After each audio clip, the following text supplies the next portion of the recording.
And this was bought on SBA financing? It was bought on SBA financing. This is our factory. Over here to the left is where the pita bread and bakery stuff gets baked.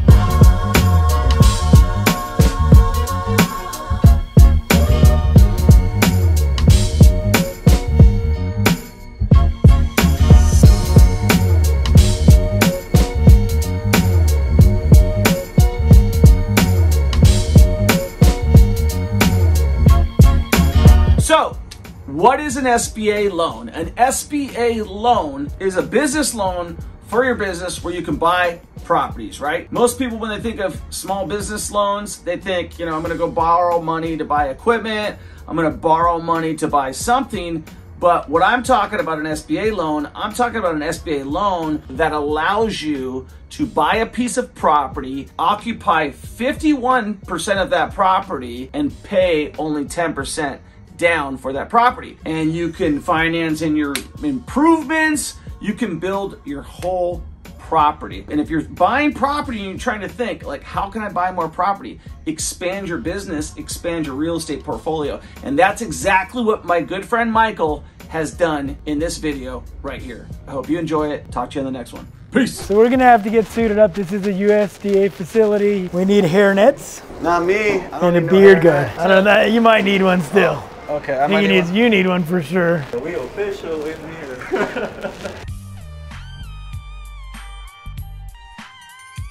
I need a mask too, right? You don't have a beard. Do you have a normal mask? No, It'd be good. I don't have it. Do you have an extra one? You can put a beard mask on. Yeah, I wear that. What the hell? We could always give you one of these. It's a full face head ninja mask. That's what we wore last time. It's a more dramatic effect.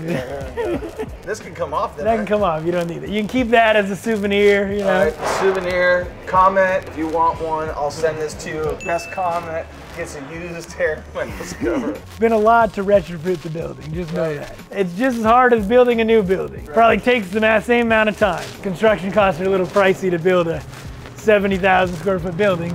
So this is where the products are stored. They have different lot numbers. You want to be able to trace forward and trace back every product you produce. So if there was ever a recall, we could figure out where it occurred. If multiple cases of product go missing, you go, where did it go? And then we can trace what occurred. Everything has a lot number, whether it's potatoes or milk or dairy or yogurt. So what's a lot number? The lot number is going to be the unique code with this specific product that will determine what invoice it was on, where it came from, all the details we need to say, hey, if there was ever an issue, we could recall it. So if this lot number is attached to whatever the product is out of this potato batch. Correct. When it arrived, where was it farmed, a lot of details. But also when you go and you sell that product to Whole Foods, let's say there was an issue with it, you could trace it back and say, oh, it came out of Correct. If there was ever a recall, we're calling the potato company and saying, hey, use your insurance to cover it with your insurance, not my insurance, because there's a recall. Or there was a rock in your lentils, which has occurred before. This is them in the produce area. So the first thing we do is wash the produce. Okay. It goes in an enzyme bath. So there's no chemicals, it just uses enzymes and water, and then it will come out and be ready to do other stuff with. With our peppers, they're hand chopping them. So they're hand chopping peppers right now. If they're dicing it, it's gonna come to different machines. I don't see a lot of waste. Nope, you gotta be as efficient as you can. But here's where we peel potatoes. Potatoes just go in here and they spin around with dirt. It's not dirt, but it's like a grit type of stuff. Something that and it's sharpens. sand. It's like little pebbles almost. So it wastes no skin. It gets rid of the skin automatically out the bottom, pops the super clean potatoes potato. so that thing peel in it? Thousands of pounds. A day? A day, yeah. 10,000 pounds a day each probably. So this is one machine that will dice all your vegetables. The issue is it takes a long time to clean. I could produce 3,000 pounds an hour of chopped vegetables, but then it might take 45 minutes to clean the machine to do the next type. Same kind of thing with this. This is a super high-end machine from, I believe, Belgium. We go all over to get the best machine. It slices vegetables just like hand slicing, but it does it in giant quantities, way more accurately and consistent all the time. This is a cool room, so it keeps the cold chain is important. You want to keep everything cold from start to finish. See, you have to use a knee to use your sink. You don't even want to use your hands because then it can transfer bacteria and whatever else. So here's just a lot of the processed vegetables, whether it's the kale that's already been chopped or the cabbage or other diced vegetables. So this is once they're diced, once they're clean, they come in. So you can come and see. It has its own lot number also. It's going to have a Best Buy 1123, prepped on the 17th. So every item, you have to keep track of everything. It's very important. In here is where we make the hummuses and dressings. You know, we come and make all our dressings in large quantities, all fresh. We also make all the hummuses under the Whole Foods brand that in Southern California here also. So when you go to Whole Foods, try our hummus. Down here, you're gonna see our traditional hummus. We always separate some amount of our product, usually one of each. Check the date, make sure it's staying fresh to that use by date. Always checking just to make sure the quality is up to the standards that we expect.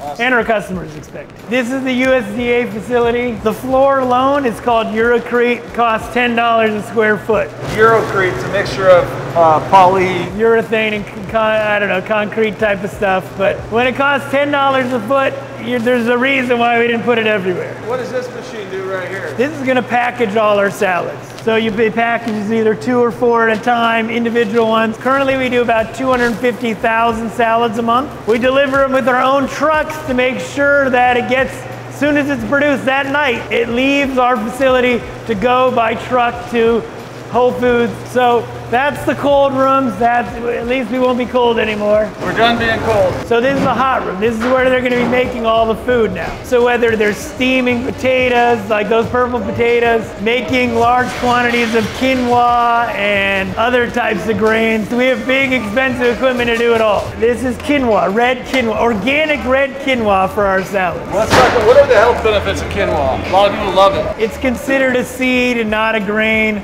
It's higher in protein and fiber, much healthier than rice or wheat or oatmeal type of stuff. It's an actual seed. An alternative to oatmeal. It's considered a superfood. They steam in very large quantities with purified water. Actually, we have a giant RO system because the buildup of the hard water will destroy your equipment. It's better to spend the money on an expensive RO system than it is to spend it on replacing your equipment. In here, you'll find a cooling tunnel. I see lots of tiles. Is this floor and decor tile? Floor and decor tile, baby. There you go. Floor and decor tile. I tile all my walls. It's cheaper than FRP actually right now because of the price of oil. What's the FRP? Some kind of plastic type of coating you put on your walls so you can wipe them down and wash them down easy. Required by the health department. But tile is the same kind of thing with epoxy grout. This is a liquid nitrogen tunnel. All the food comes in here and you can see it gets cooled with liquid nitrogen. So if you want to cool your stuff down fast, that's what you need to do. You need a liquid nitrogen tunnel with a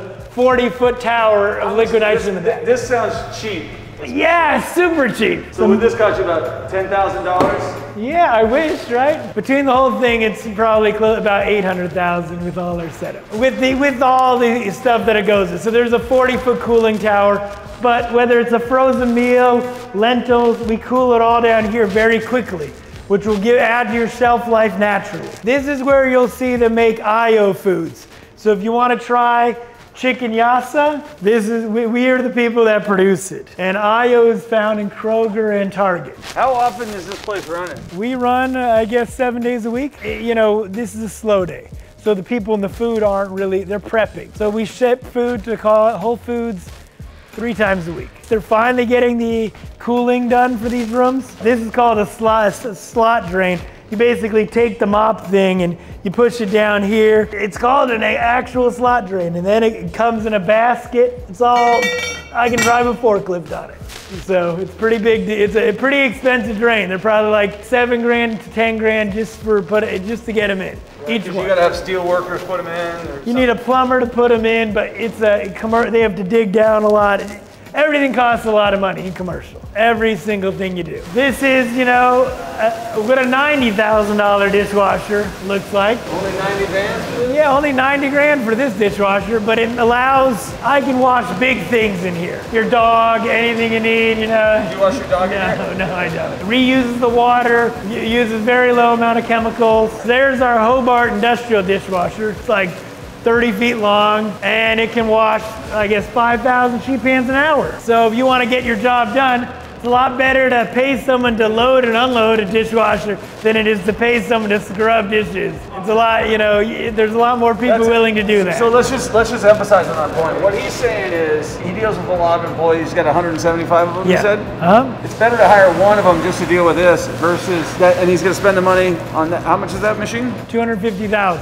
Amortized over 5 years. It's not that expensive. 10 employees to wash dishes and pots and pans and scrub it all costs you a lot more in labor, workers' comp, all the things you have to pay on top for each employee. So this saves you probably 5 employees a year. Probably saves us 8 employees a year. So it pays for itself in a year and a half or so, and there you go. And I still own it. And I still own it. I don't have to, once it's paid off, we're done. You don't need to keep buying a new one. It should last about 20 years. Bonus depreciation, bonus depreciation. That's right, depreciate everything. Cookie and bread production's over here. And this is FRP, just so you know. That's a smooth wall FRP to clean. It all starts with water. You know, we have a giant commercial water softener. Each piece is bigger than you. Okay. And then we have our giant RO system. Pre-RO system, it's already had a lot of the stuff pulled out with the softener. Now we go into our 500-gallon commercial RO system. You want soft water for your bread and your cookies, and you want purified water for all your equipment.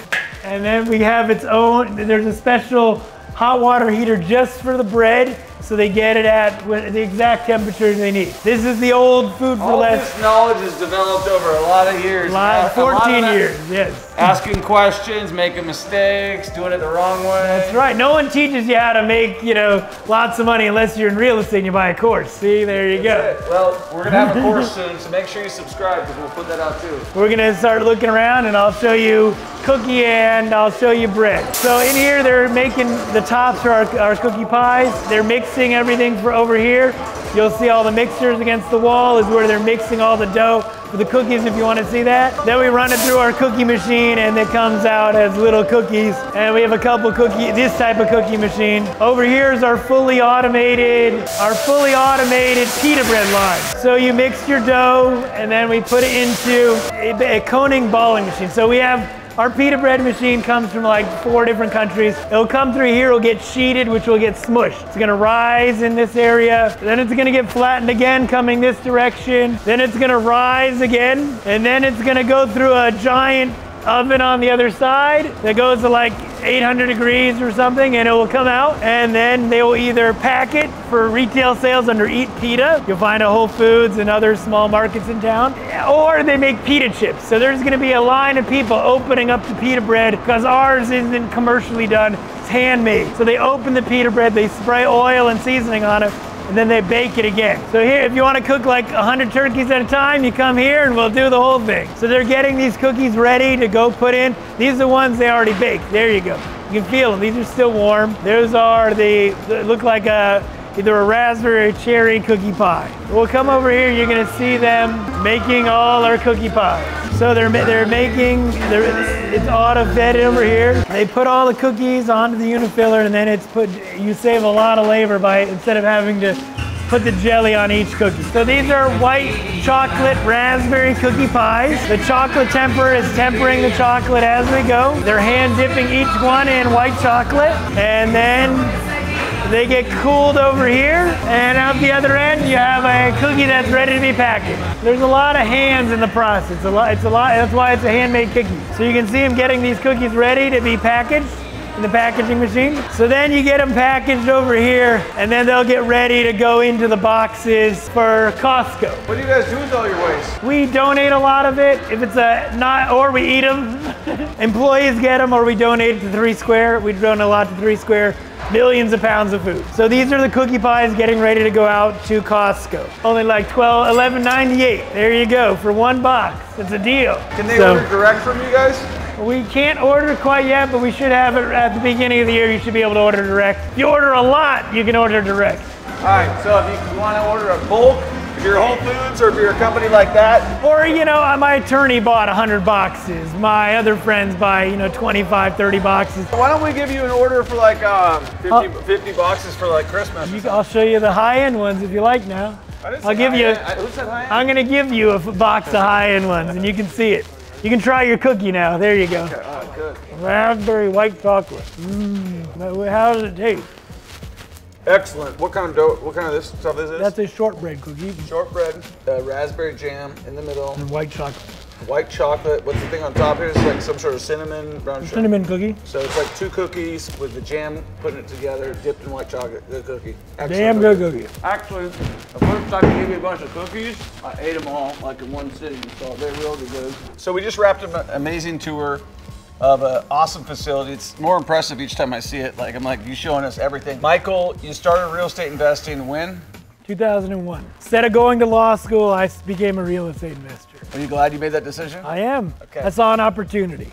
That's Right. what it's all about. Good work ethic. He likes to train, likes to work out, likes to have fun. Got a family, but he got a big business, turned his big business into a bigger real estate deal. And I always tell people that. If you understand like the tax situation, if you understand the tax benefits, but people aren't ever thinking long term. They want that instant gratification. If you are interested in anything that Michael had to say, if you're interested in learning more about getting your own business started, make sure that you follow us, make sure you subscribe to our channel, make sure you like this video, and make sure you get started in investing in real estate, investing in businesses. There's so many opportunities these days. Multiple streams of income. That's what it's all about. Do you ever walk around this shop and wonder, man, if I just had a guy come up to me to do this, I would hire him, right? There you go. But nobody ever walks up. Nope. Nobody ever walks up with the idea. So just get outside your comfort zone, get started investing in real estate, get started investing in business, and get started investing in yourself by subscribing to the Troy Kern's channel. Peace.